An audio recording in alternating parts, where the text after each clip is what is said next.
we've been talking about the transgender bathroom, and I hate to minimize it and just say it's a bathroom issue because it's not.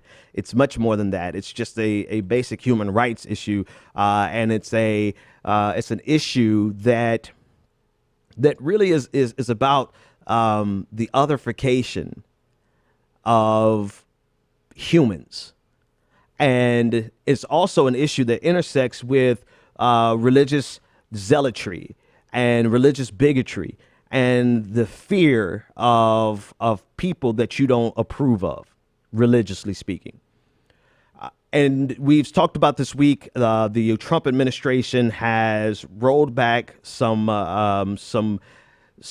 general guidelines and guidance that the Obama administration left for schools, school districts, states, and he has made it so on a school by school basis. He's made it so that these decisions can be made on a school by school basis. So you quite literally can go to one school in one city in the same school district, and that school can have totally different rules than another school, which allows for, and this is exactly, I'm sorry, it's just like this story just fosters so many thoughts, particularly when we just got through discussing the intrusion of the federal government on the state level with regard to marijuana, because they don't care about states' rights in that example. But now here's a perfect example where they're saying, oh, this is something that we want to leave up to the states. And this is something that we want to leave up to the local schools. So in one example, they're all about states' rights.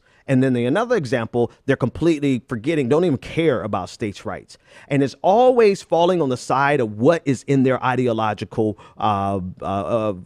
what's in their ideology, right? So for them to leave the transgender community vulnerable to bullies on the state level falls perfectly in their religious zealotry, ideological worldview. And for them to say, well, now we don't want the state to, we don't care what the states say, and we're going to impose these marijuana restrictions on these states, also falls perfectly in their religious zealot worldview. So here on the transgender issue, they are saying that because this is a local issue, this is something that everyone, we should leave to the states. They are now leaving children who are already fighting probably the biggest fights that they would have to fight in their life. And that is to accept themselves in the middle of being in the worst environment imaginable, to be different or to not be quote unquote normal. School. It's just, and before I even go through this story, can you imagine what type of twisted person you have to be to feel like your religious campaign has to be executed on the backs of children who are already going through more in their teen and their middle school years than these people making the decisions have ever had to go through in their life?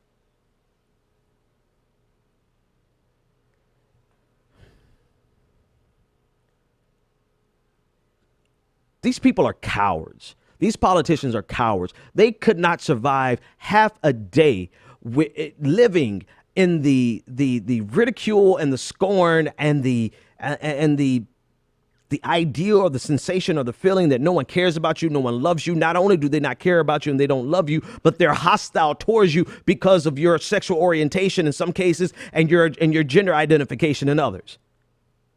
These politicians who feel righteous because of this, you are cowards, spineless cowards who are not strong enough to live a day in the life of a transgender student, whom now you've thrown at the mercy of bigots on the state level. Thankfully, and I use this word very carefully, thankfully, because it's not set in stone yet, but a lot of the laws that are passing across the land that are targeting transgender students, because ultimately this is who is going to target the most. They are floundering, according to an article in Fox News, surprisingly enough, because of the backlash that North Carolina felt, the economic backlash, the boycotts, the NBA pulling out of North Carolina for the All-Star game, I believe in 2016, with the boycotts from different cities and states saying that they were no longer going to do business with North Carolina. A lot of bills that match what North Carolina was trying to do are not getting the traction that they need to actually pass on a state-by-state level. In Arkansas, Asa Hutchinson said, who is the Republican governor, said that they don't need this law in Arkansas. And she said, quote, if there's a North Carolina type bill, then I want the legislature not to pass it. In Texas, we see some of the same thing. Republican Lieutenant Governor Dan Patrick, who founded the state Tea Party, is coming out basically to kill it.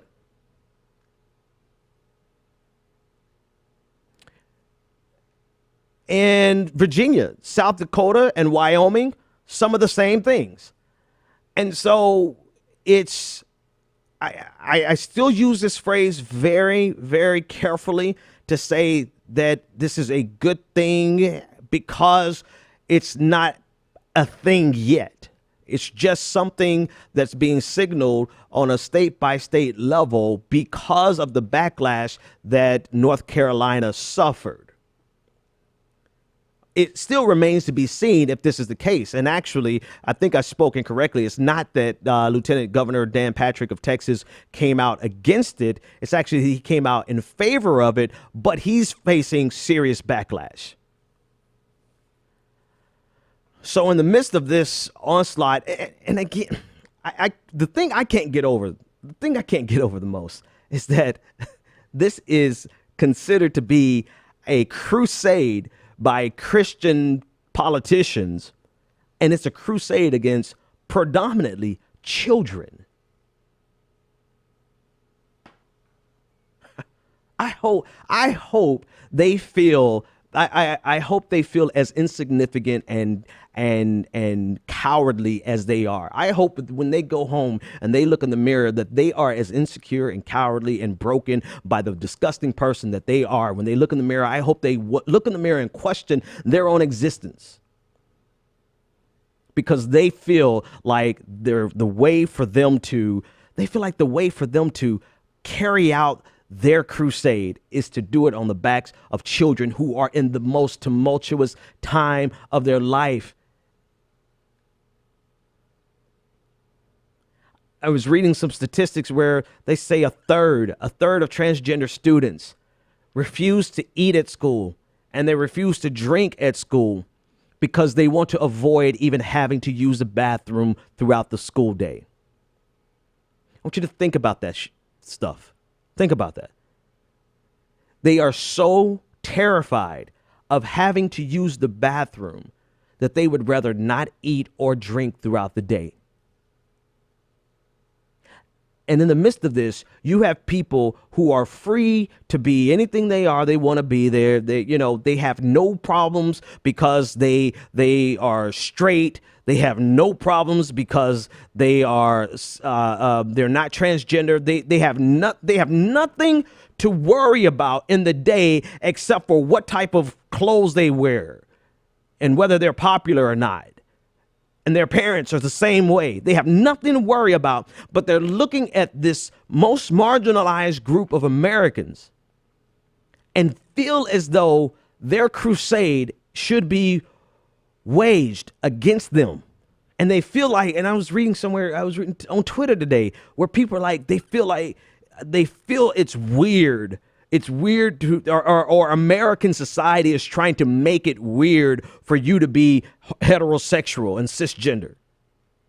Like that's like you having to be in the presence of a person that's LGBTQ is an affront to your existence, when all you've got to do is just keep walking and nothing changes for you at all.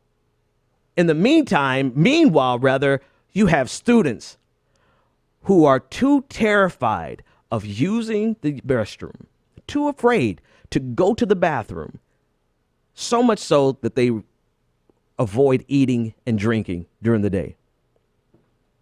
At some point,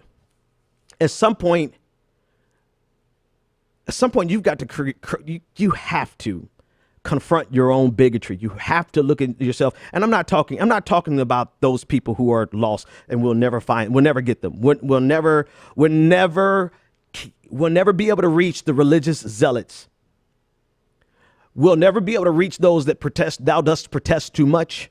Those who focus so much on the LGBTQ community, probably because they have something inside of them that they're afraid that if they authorize the rights of the LGBTQ, or they condone the rights of the LGBTQ community, somehow it's going to make them gay.